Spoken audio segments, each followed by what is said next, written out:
माधव बहुत गरीब लोक थिला। तार पांचटा पिला थिले, 4टी झियो आउ गोटे बोली पुओ।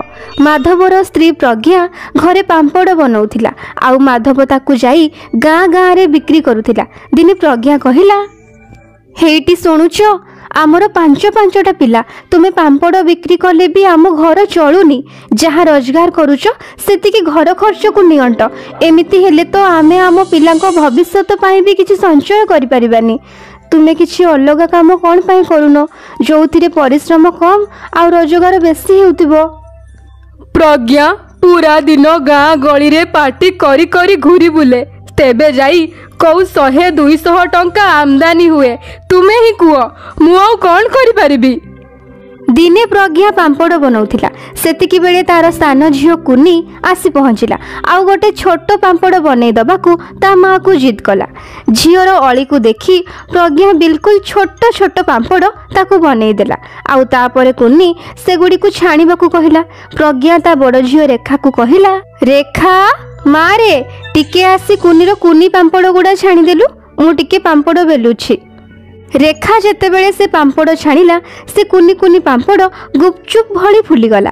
सेतेबेले कुनी नाची नाची से पांपड़ को हाथ रे धरी कहिला, माँ देख ना गुपचुप, मते आलू मसला आउ खट्टा पानी भी दरकार, मने दियो ना माँ। एक कथा सुनी प्रज्ञा भी घरे जो मसला थिला सेतिरे तेंतुली मिसई कुनी पई खट्टा पानी आउ आलू चटणी बनै देला। कुनी खुशी होई गुपचुप खाइबा को लागिला। केमिति लागुची कुनी? बहुत टेस्टी माँ, एते बढ़िया गुपचुप तो मु आगरो केबे भी खाइनी। तुमे सब दिन गुपचुप बनाओ ना? तार एमिति कथा सुनी प्रज्ञा भाबिला, मु घरे गुपचुप बनैले केमिति हबो? आउ ये से गुपचुप को घर सामने ठेला लगे बिक्री करिवे। एमिति हेले तांकु आउ खरा वर्षा रे गाँ गाँ बुलिबा को पड़िबनी। आउ एमिति रे भी लोक मानंकु तो गुपचुप बहुत पसंद, निश्चय से माने आम दुकान रु किणिकी खाइबे। हेले ता पूर्वरु मते भलो भाबे गुपचुप बनैबा सिखिबा को पड़िबो। प्रज्ञा एक कथा माधव को कहिला। माधव को भी एक कथा ठीक लागिला। से माने विभिन्न प्रकार खट्टा पानी, दही पानी, पुदीना पानी, आलू मसला, सॉस बनैबा सिखिले। आउ गुपचुप बनैबा तो प्रज्ञा पाई बहुत कठिन काम भी नथिला। माधव प्रथम दिन गुपचुप बिकिला तो तार खूब बिक्री हैला। प्रज्ञा देख आज प्रथम दिन रे ही आमर 800 टंका बिक्री हैला। गुपचुप सरीगला, नहेले आहुरी अधिक बिक्री हेइतांता। गोटे काम करिबा, कालीठू आहुरी अधिक गुपचुप बनैबा। रेखा भी एथिरे आमर सहाय्य करिदबो। हाँ तुमे चिंता करनी, मु आउ रेखा मिसी आहुरी अधिक गुपचुप बनैदबा। एमिति भावरे माधवर भारी भल व्यवसाय चलिला। माधवर जड़े बहुत भल सांग थिला कालिया। से प्रायतः सबुबेले आसी माधव दुकान रे बसुथिला। माधव हाथ को एमिति धड़ाधड़ टंका आसुथिबार देखी ता मनरे लोभ आसीबाकू लागिला। से कहिला, अरे बा माधव, तोर तो भाग्य ही बदली गला। तो गुपचुप बेपार तो मार्केट खाई देलानी भाई। हाँ कालिया, मो कारोबार भल चली। लोक माने मो गुपचुप्र प्रशंसा करुछंती। गुपचुप खाइबा पाई मो पाखकू दूर दूरांतरु लोक आसीबाकू लागिलेनी। अरे सांग, टंका अभाव रे आम घरे डेली डेली झगड़ा होउची। कौन तू गुपचुप केमिति बनाउचु मते टिके सिखाई दबो?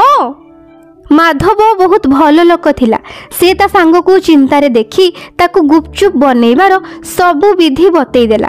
आउ 2-4 दिन परे कालिया भी माधव दुकान पाखरे ता गुपचुप रो ठेला लगई देला। प्रज्ञा कहिला, अरे तुमे केते बुद्धू, तुमे कथा बुझी पारलनी? से तुम व्यवसाय रे तुम सह प्रतियोगिता करूछि बोली। ताकू चिंतारे देखी मते दया लागिला। मते लागिला मु जदि सहाय्य करिदेबी ताहाले तार असुविधा दूर हो जिवो। हेले मु कोन जानितिली से मोरी पाखरे ही तार ठेला लगेइबो बोली। तांको साथीरे तुमे कथा हबो ना मु कथा हेबी? नाई नाई, मु कथा हे जिबी। ता पर दिन सकाळू, देख सांगो, तू एठी दुकान लगेइबा द्वारा मो दुकान उपरे प्रभाव पड़ुची। तू टिके दूर रे ठेला लगेइने। ଆରେ ଏଇଟା କେମିତିକା କଥା? ଏ ରାସ୍ତା ତ ତୋର ଏକୁଟିଆ ନୁହେଁ ନା, ଠେଲା କେହି ବି ଲଗେଇ ପାରିବେ, ମୁଁ ଯିବିନି। ତଥାପି ମାଧବର ବିକ୍ରି ଏବେ ବି ଭଲ ହେଉଥିଲା। ସେଇଥିପାଇଁ କାଳିଆ ସେଠି ରହିବା ପରେ ବି ତାକୁ ଅଧିକ କିଛି ଫରକ ପଡ଼ୁନଥିଲା। ସେ ଚୁପଚାପ ତା କାମ କରିବାକୁ ଲାଗିଥିଲା। ବାସନ୍ତୀ ଖୁଡ଼ି କହିଲେ, ଆରେ ବାଃ ବାଃ, ଗୁପଚୁପ ତ କେବଳ ମାଧବ ଦୋକାନରେ ହିଁ ଭଲ ଲାଗେ। ଯାହା କୁହ, ଭାରି ସ୍ୱାଦିଷ୍ଟ। ଆଉ ଗୋଟେ ସେ କାଳିଆ, କେତେ ଖରାପ ଗୁପଚୁପ ବନାଏ। ଆରେ ମାଧବ ଭାଇ, ମୋ ଭାଣିଜୀର ବାହାଘରରେ କ୍ୟାଟରିଂ ଲଗେଇବ କି? ଯେତିକି ଟଙ୍କା କହିବ ଆମେ ଦବାକୁ ରାଜି ଅଛୁ। ହଁ, ନିଶ୍ଚୟ କରିବି ଭାଇ, ମୋତେ ଏବେ ଟଙ୍କାର ବହୁତ ଆବଶ୍ୟକତା ଅଛି।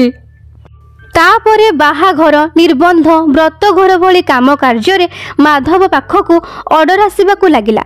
କାଳିଆକୁ ତା ଉପରେ ଦିନ ପ୍ରତିଦିନ ଈର୍ଷା ହେବାକୁ ଲାଗିଲା। ସେ ତା ପାଖକୁ ଆସୁଥିବା ଗ୍ରାହକମାନଙ୍କ ସାମ୍ନାରେ ମାଧବ ଗୁପଚୁପର ନିନ୍ଦା କରିବାକୁ ଲାଗିଲା। କିନ୍ତୁ ତଥାପି ଗ୍ରାହକମାନେ ମାଧବ ପାଖକୁ ହିଁ ଯାଉଥିଲେ। କାଳିଆ ଭାବିଲା, କାହିଁକି ନା ମୁଁ ଏମିତି କିଛି ନ କରିବି ଯେମିତି ତାର ଗୁପଚୁପ ସତରେ ହିଁ ଖରାପ ହେଇଯିବ ଆଉ ତାର ବିକ୍ରି ବନ୍ଦ ହେଇଯିବ। ତାର ଲୋଭ ତାକୁ ବନ୍ଧୁରୁ ଶତ୍ରୁ ବନେଇ ଦେଇଥିଲା। ସେ ଲୁଚି ଲୁଚି ଯାଇ ମାଧବର ଗୁପଚୁପରେ ପେଟ ଖରାପ ହବାର ଔଷଧ ମିଶାଇ ଦେଲା। ସବୁ ଲୋକ ବହୁତ ଖୁସିରେ ଗୁପଚୁପ ଖାଇବାକୁ ଲାଗିଲେ। କିଛି ଜଣ କହୁଥିଲେ, ମନ ତ ହଉଛି ଏମିତି ମୁଁ ଗୁପଚୁପ ଖାଇ ଚାଲିଥିବି। ଏବେ ତ ମୋର ଏମିତି ଅଭ୍ୟାସ ହେଇଯାଇଛି ଯେ ଯୋଉଦିନ ମୁଁ ମାଧବ ଦୋକାନରୁ ଗୁପଚୁପ ନ ଖାଏ ମୋତେ ଲାଗେ ଯେମିତି ମୁଁ କିଛି ବି ଖାଇନି। ତା ପରଦିନ ସକାଳୁ ଯୋଉମାନେ ବି ଗୁପଚୁପ ଖାଇଥିଲେ ସମସ୍ତେ ବାନ୍ତି କରିବାକୁ ଲାଗିଲେ। ଗାଁ ସାହି ଭାଇମାନେ ମାଧବର ଘରକୁ ଯାଇ ପହଞ୍ଚିଲେ। ଆରେ ମାଧବ, ବାହାରକୁ ଆ। ତୁ କାଲି ଗୁପଚୁପରେ ଏମିତି କ'ଣ ମିଶେଇଥିଲୁ ଯେ ସମସ୍ତଙ୍କୁ ହିଁ ବାନ୍ତି ଆଉ ପେଟ ଦରଜ ହଉଛି? ଆରେ ଭାଇମାନେ, ଆପଣମାନେ ତ କେତେ ଦିନରୁ ମୋ ଗୁପଚୁପ ଖାଇ ଆସୁଛନ୍ତି। ଆଗରୁ କ'ଣ କେବେ ଏମିତି ହେଇଛି? ବୋଧେ କୋଉ ମସଲା ଏକ୍ସପାୟରି ଡେଟ୍ ବାଲା ମୁଁ ପକେଇ ଦେଇଥିବି। ଆଗକୁ ଆଉ ଏମିତି ଭୁଲ ହବନି ଭାଇମାନେ, ମୁଁ ପୁରାପୁରି ଧ୍ୟାନ ରଖିବି। ଏ କଥା ତ ତୁ ଠିକ କହୁଛୁ ମାଧବ, ତୁ ଭଲ ଲୋକଟା। ଆମର କେବେ ଖରାପ ଚିନ୍ତା କରିବୁନି। ବୋଧେ ମସଲାରେ ହିଁ କିଛି ଗଡ଼ବଡ଼ ହେଇଯାଇଥିବ। ହଉ ଛାଡ଼ ସେ କଥା, ଆଗକୁ ଧ୍ୟାନ ରଖିବୁ। ହଁ ଶୁଣ, ମୁଁ ସବୁ ମସଲା ଦେଖି ସାରିଲିଣି। କାହିଁ, ସେମିତି ତ କୋଉ ମସଲା ବି ଏକ୍ସପାୟରି ଡେଟ୍ ହେଇନି। ତାହେଲେ ଏସବୁ କେମିତି ହେଲା? ବୋଧେ କିଛି ଭୁଲ ହେଇଯାଇଥିବ। ସେମାନେ ମୋତେ କେବେ ମିଛ କହିବେନି। ତାଙ୍କ ମୁହଁ ଦେଖିକି ହିଁ ଜଣାପଡ଼ୁଥିଲା ଯେ ତାଙ୍କର ଦେହ ଖରାପ ହେଇଛି ବୋଲି। ହଁ ଯେ, ହେଲେ କାଳିଆ ଭାଇ ଆଉ କିଛି କରିନାହାନ୍ତି ତ? ତୁମେ ଠେଲା ଛାଡ଼ିକି କୁଆଡ଼େ ଯାଇଥିଲ କି? ହଁ, ମନେ ପଡ଼ିଲା। ମୁଁ କିଛି ସମୟ ପାଇଁ ଧଣିଆ ପତ୍ର ଆଣିବାକୁ ଚାଲି ଯାଇଥିଲି। ତା ପରଦିନ ବି ଚାଲାକି କରି କାଳିଆ ତା ଗୁପଚୁପରେ ସେ ଔଷଧ ମିଶାଇ ଦେଲା। ସେଦିନ ବି ସବୁ ଗୁପଚୁପ ଖାଇଥିବା ଲୋକମାନଙ୍କର ପେଟ ଦରଜ ଆଉ ବାନ୍ତି ହେଲା। ପ୍ରଜ୍ଞା କହିଲା, ଶୁଣିଲ, ତୁମେ କାଲି ବି କିଛି ସମୟ ପାଇଁ ଠେଲା ଛାଡ଼ିକି ଚାଲିଯିବ। ଆଉ କାଲି ହିଁ ଜଣା ପଡ଼ିଯିବ ଏସବୁ କିଏ କରୁଛି, ହେଲା? ପ୍ରଜ୍ଞା ଥାନାକୁ ଗଲା ଆଉ ପୋଲିସକୁ ସବୁ କଥା କହିଲା।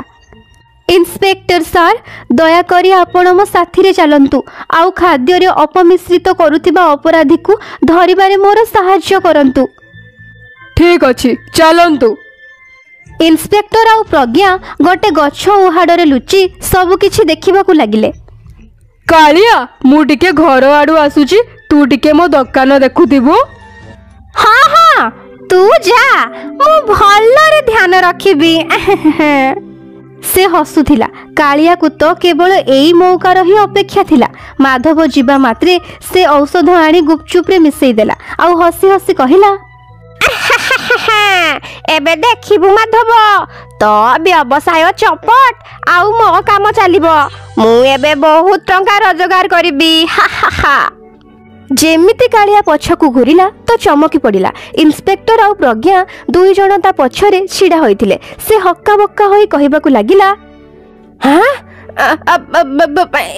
ଇନ୍ସପେକ୍ଟର ସାର୍, ମୁଁ କିଛି ବି କରିନି। କାଳିଆ ଭାଇ, ସେସବୁ ତ ସାର୍ ତାଙ୍କ ଆଖିରେ ଦେଖି ସାରିଲେଣି। ଏବେ ଜେଲ୍ ଯିବାର ପ୍ରସ୍ତୁତି କର। ସେତେବେଳକୁ ମାଧବ ବି ଆସି ପହଞ୍ଚିଲା। ନାଇଁ ମାଧବ ଭାଉଜ ମୋ ଦ୍ୱାରା ବହୁତ ବଡ଼ ଭୁଲ ହେଇଗଲା। ମତେ ଲୋଭ ପାଗଳ କରିଦେଇଥିଲା। ମତେ ଲାଗୁଥିଲା କି ରାତାରାତି ତାର କାମ ବନ୍ଦ କରି ମୁଁ ଧନୀ ହେଇଯିବି। ମତେ କ୍ଷମା କରିଦିଅନ୍ତୁ ଇନ୍ସପେକ୍ଟର ସାର୍, କ୍ଷମା କରିଦିଅନ୍ତୁ। କାଳିଆ, ତୋର ଏଇ ଲୋଭ ଯୋଗୁ ତୋରି ଗାଁ ଲୋକଙ୍କ ଜୀବନ ବି ଚାଲି ଯାଇଥାନ୍ତା। ଏବେ ଚାଲ ହାଜତକୁ। କାଳିଆ ଆଖିରେ ପଶ୍ଚାତାପର ଲୁହ ଆସିଗଲା। ସେ ଅନୁତାପ କରୁଥିଲା। ସେ ପୁଣି ନେହୁରା ହେଇ କହିଲା, ମତେ କ୍ଷମା କରିଦେ ମାଧବ, ଆଉ ଗୋଟେ ଖାଲି ସୁଯୋଗ ଦେ। ମୁଁ ଏବେ ଜେଲ ଚାଲିଗଲେ ମୋ ପିଲା ଛୁଆ ଭାସିଯିବେ। ଏଇ ଥରୁଟେ କ୍ଷମା କରିଦେ, କ୍ଷମା କରିଦେ। ଠିକ ଅଛି ଇନ୍ସପେକ୍ଟର ସାର୍, ୟାକୁ ଛାଡ଼ି ଦିଅନ୍ତୁ। ମୋର ଗୋଟେ କଥା ମନେ ରଖ କାଳିଆ, ମଣିଷ କେବଳ ପରିଶ୍ରମ କରିକି ସଫଳତା ପାଇଥାଏ, ଆଉ ଲୋଭ ମଣିଷକୁ ଅବାଟକୁ ନେଇଯାଏ। ଯା ଆଉ ପରିଶ୍ରମ କରି ରୋଜଗାର କର। କାଳିଆ ତା ଠେଲା ସେଠାରୁ ନେଇଗଲା। ଆଉ ତା ପରଠାରୁ ମାଧବ ଲୋକଙ୍କ ମନପସନ୍ଦର ଗୁପଚୁପ୍ ବନେଇ ପୂର୍ବ ଭଳି ସବୁଦିନ ଖୁସିରେ ରହିବାକୁ ଲାଗିଲା। ଯଦି ଆପଣଙ୍କୁ ଏ କାହାଣୀ ଭଲ ଲାଗିଥାଏ ତାହେଲେ ଲାଇକ୍ କରନ୍ତୁ। ଆଉ ଯଦି ଆପଣ ଆମ ଚ୍ୟାନେଲରେ ନୂଆ ଅଛନ୍ତି ତାହେଲେ ଚ୍ୟାନେଲକୁ ସବସ୍କ୍ରାଇବ୍ କରନ୍ତୁ। ଧନ୍ୟବାଦ।